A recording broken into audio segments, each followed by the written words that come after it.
Late on the night of March 12, 1886, the westbound express of the Rock Island Line stopped at Morris, Illinois, some 60 miles out of Chicago. A brakeman came running along the platform, shouting that the messenger was dead. Inside the first express car, beside an open safe, lay a small man named Kellogg Nichols. He stood 5'5". He weighed perhaps 130 pounds. The men who worked beside him thought him timid. Yet everything in that car said he had fought for his life with astonishing ferocity. $22,000 was gone. Outside, fresh snow held no footprints at all. So the question that would consume 3 rival investigations was a simple one. If nobody had come to this train and nobody had left it, then the man who killed Kellogg Nichols had ridden on into the night with everyone else. The through express of the Chicago, Rock Island and Pacific left Chicago at 10:45 on the night of March 12, 1886. In its first express car rode Kellogg Nichols, a veteran messenger of the United States Express Company, and in his safe rode $22,000 in $50 and $100 bills sent by a Chicago bank for delivery to the principal bank of Davenport, Iowa. Behind him ran a second car for express and baggage, in the charge of a trainman named Newton Watt. Both cars had end doors, and railroad men understood what end doors meant. They were the weak point of any express run, the way a moving car could be entered quietly from the swaying space between cars. At Joliet, about 40 miles out, Nichols was seen alive and at his work. At Morris, the next stop, brakeman Harry Schwartz came running with the news. Nichols lay on the floor of his car. He had been struck on the head with a heavy instrument, and a bullet from a .32 caliber revolver had passed into his right shoulder. The blows, not the bullet, had killed him. His fists were still clenched, and beneath his fingernails were traces of what proved to be human skin. Whoever murdered the little messenger had been marked by him first. The car was cut from the train and guarded where it stood, and by morning hundreds of searchers were walking the line between Morris and Manuka Station through fresh snow. They found no footprints anywhere. They found exactly one thing: a mask of black cloth lying in a cattle guard near Manuka, with one of its white strings torn out of the fabric, as if it had been ripped away in a struggle. The United States Express Company brought in the Pinkerton National Detective Agency, and the man leading its investigation examined the car himself. Behind the stove he found the weapon, a heavy iron poker still carrying blood and matted hair. What struck him was not the poker, but its position. It was hanging in its usual place, on its usual hook. A stranger, he reasoned, would have dropped it or flung it from the door into the dark. Only a railroad man, acting on pure habit, would strike a man down and then hang the tool back where it belonged. From that moment, the Pinkertons believed the killer worked on the train. One more detail lodged in the detective's memory. Among the papers scattered from the safe was a bundle of canceled bank drafts, torn open and thrown aside. From one of them, a corner was missing. Newton Watt, alone in the second car, told a strange story. As the engine whistled for Manuka, he said, glass crashed in the ventilator above his head. A heavily built man in a black mask stepped through the end door and told him, "If you move, the man up there will bore you."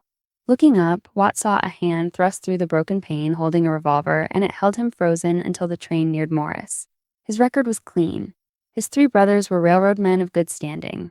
And still the story troubled the detectives because the roof of the car wore a coat of undisturbed snow. There were no footprints beside the train, and there were none above it either. If no man had stood on that roof, then somebody badly needed the hand overhead to be believed. Harry Schwartz reported to the Pinkerton office after riding back from Davenport on conductor Danforth's eastbound train. He was 27, tall, composed, and he kept his gloves on. After an hour of easy conversation, the detective suggested he might be more comfortable without them. Across the backs of Schwartz's hands ran red gouges of the kind fingernails make. "Handling baggage?" Schwartz explained. Then came a detail from that eastbound run. Danforth had found an abandoned valise in a toilet room, empty except for a slip of paper marked with red lines. The detective laid that slip against the torn bank draft from the murdered man's safe, and the ragged fibers fitted exactly. No human hand can tear 2 pieces of paper the same way twice. Someone from the robbed westbound train had carried that scrap quietly back to Chicago, and the passengers were about to be counted.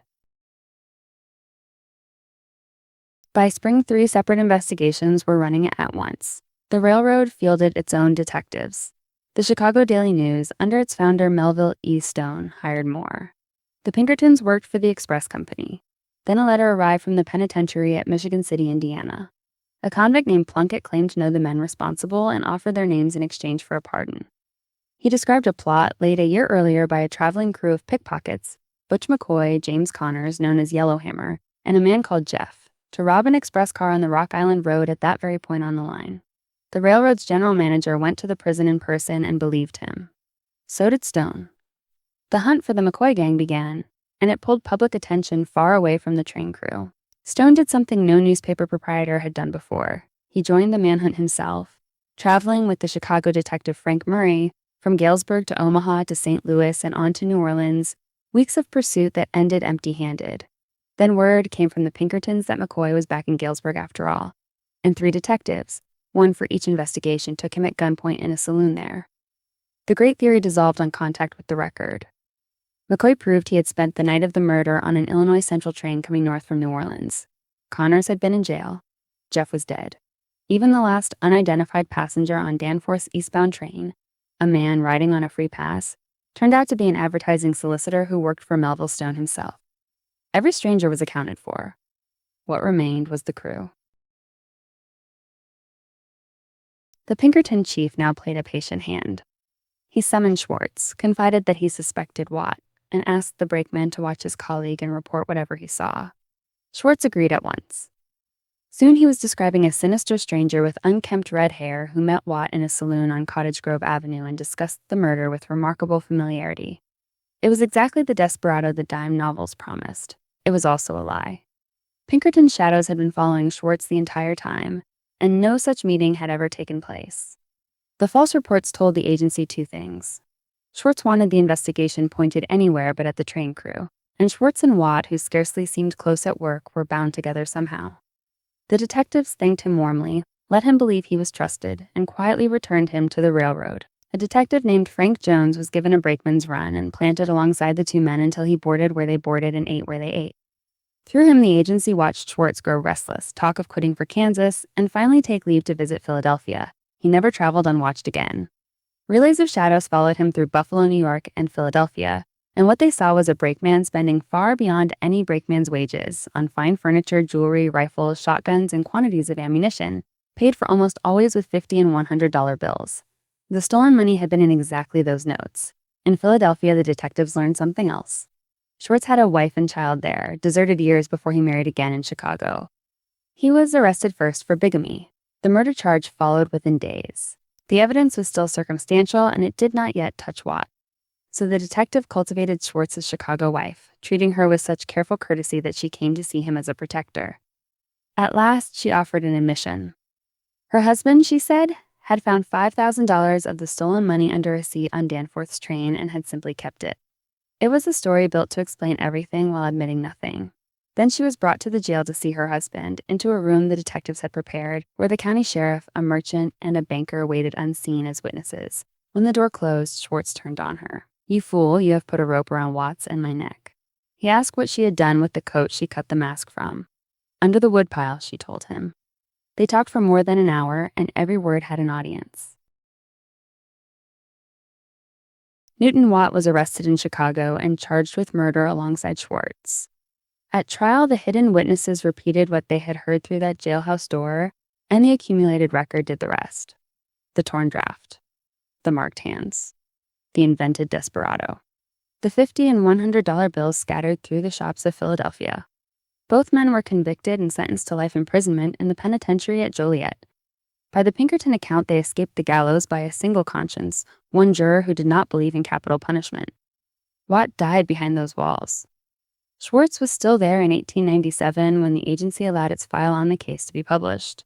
Neither man ever explained in his own words what happened inside that express car. The explanation that survives came from someone else entirely, and it was given on a deathbed. About a year after the trial, Schwartz's Chicago wife lay dying of consumption, and she talked. By her account, her husband had planned the robbery expecting the small messenger to hand over the safe, and Nichols instead fought them up and down the car until they killed him.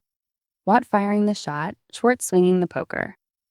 She had cut the mask herself from one of his old coats, and the money had waited in plain sight. Schwartz emptied shotgun shells, rolled a $50 or $100 bill into each, and packed the powder and shot back on top. Detectives searching the house had held those shells in their hands. Some $13,000 sat in a drawer of ordinary-looking ammunition until, she swore, a Philadelphia lawyer arrived with an order from her husband and carried it away. Not $1 of it ever came back, to her, to the bank, or to anyone. What survives of the Rock Island Express case is the paper. The Pinkertons kept their files, the shadow reports, the cipher dispatches, the clippings, and in 1897 the writer Cleveland Moffett was given access and set the story down while Schwartz still sat in Joliet. Read that account today and the modern shape of forensic detection is already visible in miniature. A weapon hung back on its hook, betraying a workman's habit. Snow that refused to hold a footprint for a man who did not exist. And two ragged edges of a canceled bank draft, laid together under a detective's lamp, meeting the way only true fragments can. Kellogg Nichols was a small man nobody expected to fight. The record says he fought. And the record, in the end, was the one thing his killers could never tear apart.